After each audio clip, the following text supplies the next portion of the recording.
Mel Gibson currently dominates the headlines as an industry pariah who successfully rebuilt himself into a billionaire power broker and government envy. This actor's 2025 return represents a massive shift from traditional celebrity into the world of independent finance and private religious mandates. People watched him lose a $14 million mansion to a fire while he actively mocked the climate science that predicted the disaster. His story forces us to look at whether money can buy a permanent escape from the consequences of the past. The question remains whether this is a genuine redemption arc or simply the power of a 9-figure bank account. In early January of 2025, an Austin recording studio hosted a surreal moment that defined the current state of media. Mel Gibson sat across from Joe Rogan and mocked the reality of climate breakdown, even though a massive fire was currently eating his neighborhood 1,200 miles away. The fire took everything. His son actually sent him a video of the $14 million Malibu home as it burned, yet the conversation stayed focused on a total dismissal of scientific facts. This 2,254th episode of the podcast became a window into the mind of a man who feels completely untouched by the world around him. Insulation from the world is a luxury of the extreme rich. When Rogan asked what Gibson would do if his house were truly gone, the response was a casual shrug toward a second home in Costa Rica. For the ultra-wealthy, consequences are often optional. During this same interminable interview, Gibson promoted a series of unorthodox health claims, including the use of hyperbaric chambers to decrease biological age. He spoke of having holes in his head caused by past mental trauma, claiming vitamin complexes and 40 sessions in an oxygen-rich tank were his miraculous cure. Evidence suggests this isn't just eccentricity, it is a calculated retreat into an alternative reality. Gibson's worldview has become a fortress that no external fact can penetrate. He characterized the new political administration as daddy arriving and taking his belt off, a statement that signaled a return to patriarchal, institutional skepticism. While lower-income residents of California were left homeless by the same fires, Gibson focused on private rebuilding plans and public criticism of state spending on the vulnerable. This moment encapsulated the 2025 version of the star, a man who can watch his own world burn and simply decide it isn't happening. And that's when a much more official role arrived to meet him in Washington. Donald Trump sent a post across Truth Social on January 16th that finalized one of the strangest professional recoveries ever recorded. The president-elect named Mel Gibson, Sylvester Stallone, and Jon Voight as special ambassadors to Hollywood with a goal to bring film production back to America. Gibson accepted the job within hours by stating he would heed the call, yet he immediately left the country to spend 18 months filming in Italy. This envoy meant to save domestic industry was busy spending $200 million at Cinecittà Studios in Rome instead of taking meetings in Los Angeles. Geography tells the real story of this appointment. While the special envoy was tasked with luring production back to the United States, his own actions took him far from the domestic market. Throughout 2025 and into early 2026, Gibson wasn't taking meetings with California labor unions or scouting locations in Georgia. He was block-booked for over a year in Europe. The man appointed to save the American film industry from foreign countries moved his entire operation to Rome and the ancient caves of Matera. Political titles often function as a shield.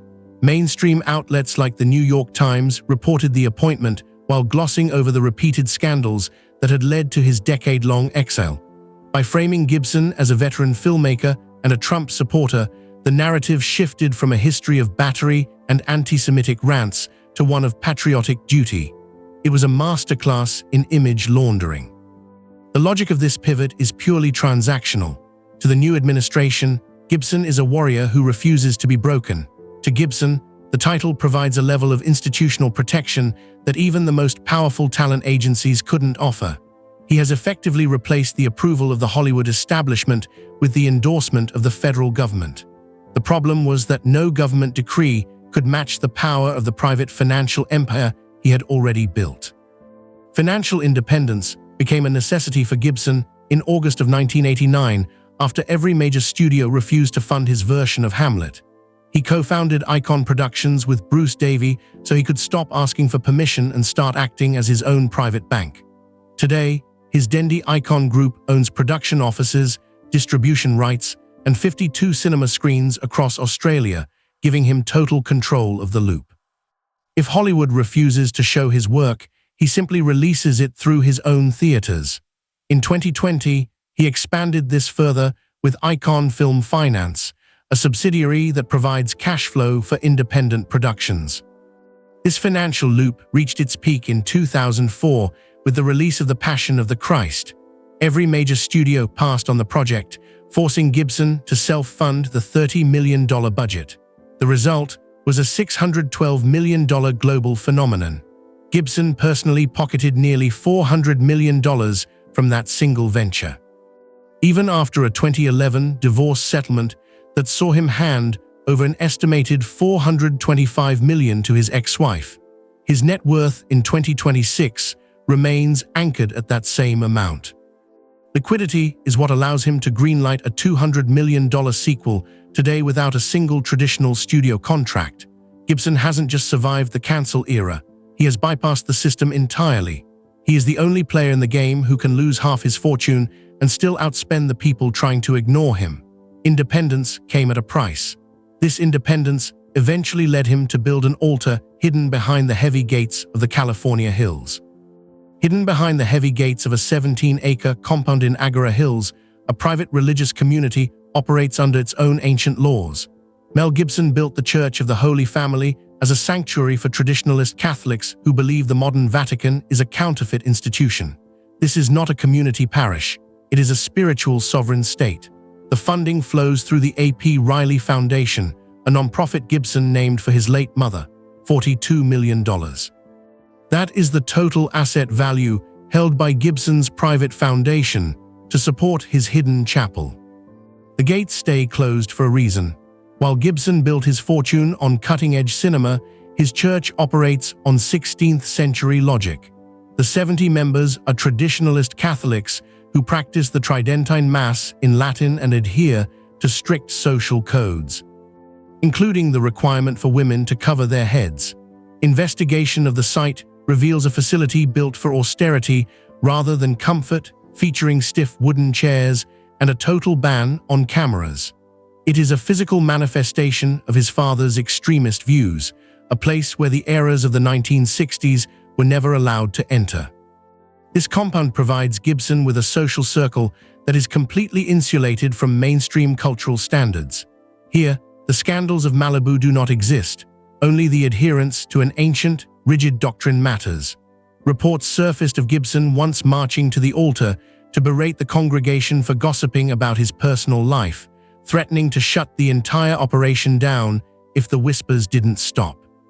It is a power dynamic where spiritual salvation and financial survival are inextricably linked, which meant he was testing exactly how much of his own reality the public was willing to buy. A routine traffic stop in 2006 triggered a decade of industry exile that most analysts thought would be permanent. Gibson shouted anti-Semitic insults at the police in Malibu, and 4 years later, leaked recordings showed him making violent threats against his then-partner Oksana Grigorieva. WME dropped him as a client, and a judge ordered him into anger management therapy. Most people thought his career was terminal. The logic of his comeback was a calculated sequence of leverage and loyalty. His return began slowly when Robert Downey Jr. publicly asked the industry to forgive his friend during a 2011 awards ceremony, which eventually led to a Best Director nomination for Hacksaw Ridge in 2016. Downey Jr. used an awards podium to remind everyone that whoever is free from sin is in the wrong industry. Gibson was slowly reintegrated through small, grit-heavy roles that avoided the critical spotlight. The industry's pardon was eventually bought through financial synergy. Ari Emanuel, the power agent who had previously called for a total boycott, reconciled with Gibson only after a specific casting choice. Gibson cast Mark Wahlberg in the 2022 film Father Stu, which cleared the path for a definitive return. Hacksaw Ridge proved that talent often outweighs controversy in the eyes of the Academy. By focusing on a story of heroism and pacifism, Gibson successfully reframed his own narrative from a repellent figure to a complicated auteur. The result was a total exodus to Italy for a project so massive it makes his past epics look small. Ancient caves in the Italian town of Matera now serve as the backdrop for a religious sequel that Gibson describes as a metaphysical acid trip. The Resurrection of the Christ is a two-part epic with a combined budget of $200 million, making it the most expensive independent gamble in modern cinema history. Gibson moved his entire operation to Italy in 2025, despite his mandate to bring production back to America. He leveraged his private fortress, partnering with Lionsgate for distribution while keeping the production firmly on Italian soil at Cinecittà Studios. Recasting the most iconic role in his filmography was the next massive risk. Jim Caviezel and the original cast exited the project in late 2025 because of scheduling conflicts and the ballooning costs of digital de-agging. Consequently, Gibson hired Finnish actor Jarkko Otonen as Jesus and Cuban actress Mariella Garriga as Mary Magdalene. Recasting the face that defined the first billion-dollar hit is a leap into the dark. The script itself departs from the linear realism of his previous work. Gibson has described the screenplay as a non-linear descent into the harrowing of hell and the cosmic battle between angelic and demonic forces. This isn't just a movie, it is an ideological statement. This was confirmed in February 2026, when reports surfaced that Gibson was consulting with Archbishop Carlo Maria Vigano. Vigano's presence on set suggests the film will reflect the same worldview found within Gibson's private compound. And this is where it gets interesting, because he is betting his entire legacy on an audience that values his radical independence. Records show a secondary narrative of secret giving that exists alongside the well-known history of public outbursts. $10 million. That is the amount Gibson reportedly paid to cover hospital bills for seriously ill children from countries that lacked the resources to save them. These weren't public galas or tax shelter photo ops. They were secret mitzvahs that often only came to light years after the checks were signed. The recipients of his aid create a strange contrast with his public reputation. Zane Busby, founder of the Survivor Mitzvah Project, revealed that Gibson had been a quiet supporter of the group for years. He funded emergency aid for 1,000 Holocaust survivors across 8 countries, providing food and medicine to people who had nothing to do with the Hollywood spotlight. Gibson has reportedly been to the office and personally learned about the mission on an ongoing basis. His giving has become as polarized as his personality. Following his appearance on the Joe Rogan podcast in early 2025, a reported $60 million was pushed into cancer research focusing on alternative treatments. This move mirrored the medical skepticism he voiced during the interview. He is a man who donates $1 million to Mexico for hurricane relief, while remaining the sole benefactor of a private religious compound that rejects the modern world. Gibson operates in the shadows of the industry. He claims to be an ambassador for performing acts of grace while maintaining a persona that much of the mainstream still finds repellent. The result is a man who enters 2026 without needing anyone's permission to exist. The final month of 2025 brought news that Gibson had quietly separated from his partner of 9 years, Rosalind Ross. They had been living apart for over a year while co-parenting their young son Lars, and this personal split mirrors his distance from the American film business. Even though a 2026 poll ranked him as the most popular Republican for the California governor's race, he refused the opportunity to run for office. His publicist's response was a study in cold pragmatism. He's sticking with his day job for now. Gibson has chosen to remain a special ambassador in name only, using the title as a protective shell while he stays in Italy. The only remaining thread connecting him to the traditional studio system is Lethal Weapon 5. Gibson has been vocal about his frustration with the project, which is written and ready but remains held up by producers. It is perhaps the final barrier he cannot buy his way through. a legacy franchise owned by a machine that still hasn't fully integrated him back into its gears. His 2026 status is that of a cultural power broker who remains geographically and institutionally untethered. With a steady $425 million net worth and a self-sufficient production infrastructure, he has achieved a level of independence that is functionally equivalent to immunity. He is no longer fighting for a seat at the table. He has simply built a different house in a different country. This sovereign status highlights the chilling reality of an era where wealth can simply build its own truth. Independence is no longer just a creative choice for Mel Gibson. It has become a form of total immunity. He has moved beyond the need for a traditional career by building a private infrastructure of finance, faith, and political protection. His survival suggests that if a person is wealthy enough, they can simply choose to exist in a reality where the consequences of the past no longer apply. He sits in his rebuilt Malibu home or his trailer in Matara, shielded by the very wealth that his persona once threatened to destroy. The question remains whether the concept of a comeback matters if the person never truly returned to the system they left. Gibson has traded universal adoration for a concentrated, intense influence within specific outsider markets. He renders the concept of cancellation obsolete through sheer vertical integration. He owns the cameras, he owns the theaters, and he owns the church where he seeks his final absolution. We are left to wonder if the truth even has the power to leave a mark in a world where you can buy your own reality. Or has Mel Gibson finally found a place where the consequences of the past simply no longer apply?